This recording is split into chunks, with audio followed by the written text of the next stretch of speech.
Web series Rana Naidu season 2 के तेवर अपने पहले सीजन जैसे ही है। कोई आधा दर्जन लेखक एक विदेशी सीरीज का देसी अनुकूलन करने की कोशिश इस बार भी कर रहे हैं। सीरीज का लेखन देखकर ये तो समझ आता है कि मुंबई में रहने वाले लेखकों ने दुनिया भले खूब घूम ली हो, अपना देश घूमना उन्होंने बंद कर दिया है। अपराध आधारित सीरीज में राणा नायडू का अलग ही फैन बेस रहा है।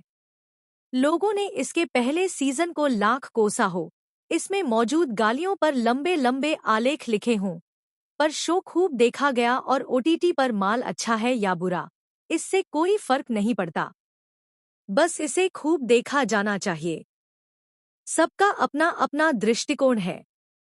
इन दिनों ओटीटी वह सब कुछ दिखाने को बेकरार रहता है जो सिनेमा में सेंसर की कैंचियों के बीच से होकर गुजर नहीं पाता। नेटफ्लिक्स ने पारिवारिक मनोरंजन की तरफ इस शो को ले जाने का वायदा बार बार किया होगा, लेकिन बस दिल को बहलाने को ही ये ख्याल अच्छा है।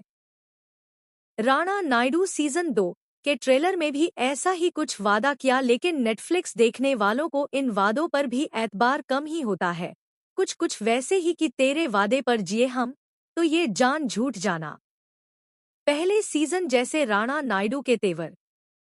Web series Rana Naidu season 2 के तेवर अपने पहले सीजन जैसे ही है। कोई आधा दर्जन लेखक एक विदेशी सीरीज का देसी अनुकूलन करने की कोशिश इस बार भी कर रहे हैं। सीरीज का लेखन देखकर ये तो समझ आता है कि मुंबई में रहने वाले लेखकों ने दुनिया भले खूब घूम ली हो, अपना देश घूमना उन्होंने बंद कर दिया है। मूल रूप से तेलुगु में बनी सीरीज के हिंदी डब संस्करण में मामला और ढीला हो जाता है। बस किरदारों के अहंकार तने रहते हैं। एक ऐसी काल्पनिक दुनिया में जिसको हकीकत के करीब रखने की कोशिश में ये सीरीज बार बार लड़खड़ाती है। सीरीज के रचयिता करण अंशुमान ने अपनी ही वेब सीरीज इनसाइड एज से क्रिकेट का काला धंधा उधार लिया है और मिर्जापुर से चुराया है रिश्तों में घुलते क्राइम का पल्प फिक्शन जैसा परिवार। कृति खरबंदा का ओटीटी डेब्यू। हाँ, दो नई बातें भी इस बार हैं।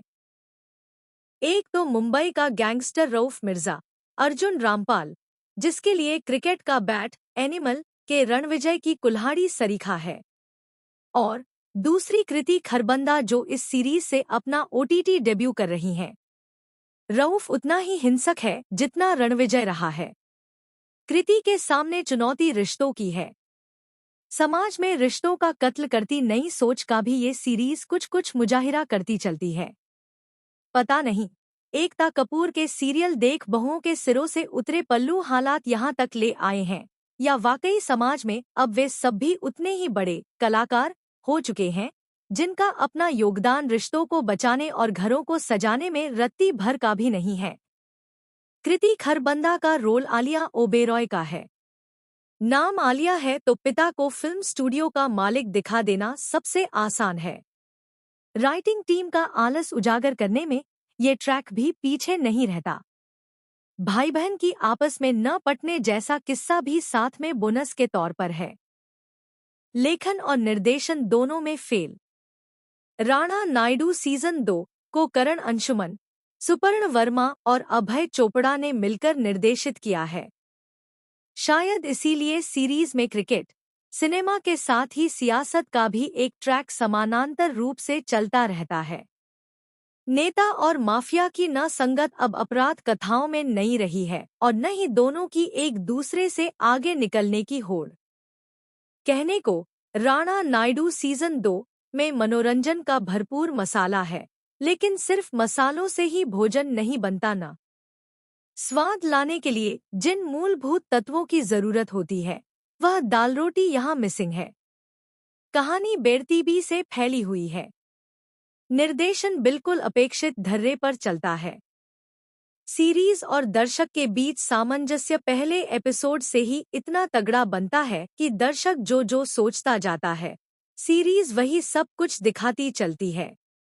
लेखन और निर्देशन में औसत से भी कम रही web series Rana Naidu season 2 को इसके कलाकारों ने संभालने की ही पूरी कोशिश की है। राणा दग्गुबाती के सहारे सजी सीरीज। कलाकारों में राणा दग्गुबाती का अपना आभा मंडल रहा है हिंदी सिनेमा के दर्शकों के बीच। इसे हिंदी में डब करने की इकलौती वजह भी वही रहे होंगे। राणा अपना काम बखूबी करते हैं। वेंकटेश का आभा मंडल अब उतना बचा नहीं है और उनकी ओवर एक्टिंग बार बार परेशान करती है। कहने को सीरीज में सुशांत सिंह और अभिषेक बनर्जी भी हैं, लेकिन दोनों के किरदारों पर राइटिंग टीम ने खास मेहनत की नहीं है। इस पारिवारिक अपराध कहानी में मिर्जापुर का फ्लेवर इतना ज्यादा है कि राणा नायडू सीजन 2 की अपनी पहचान का संकट भी आता रहता है। राणा नायडू सीजन 2 की सबसे बड़ी दिक्कत ये है कि इस कहानी का कोई हीरो ऐसा नहीं है जो हिंदी दर्शकों की अनुभूतियों के साथ जुड़कर आगे बढ़ सकते। इस कहानी में सब विलेन ही विलेन हैं। राणा दग्गुबाजी को एंटी हीरो के रूप में स्थापित करने की कोशिश इसकी राइटिंग और डायरेक्शन टीम ने खूब की है, पर मामला दीवार जैसा जम नहीं पाता है। सुरवीन चावला अपनी तरफ से कहानी में इमोशन डालने की पूरी कोशिश करती हैं। दीनू मोरिया इस शांत होते पानी में पत्थर फेंककर हलचल पैदा करने वाले नवीन की भूमिका में आते हैं, तो उम्मीद बंधती है कि कहानी आगे सुधरती जाएगी, पर ऐसा हो नहीं पाता। इशिता अरुण अपनी संक्षिप्त भूमिका में जरूर असर छोड़ने में कामयाब रहती हैं।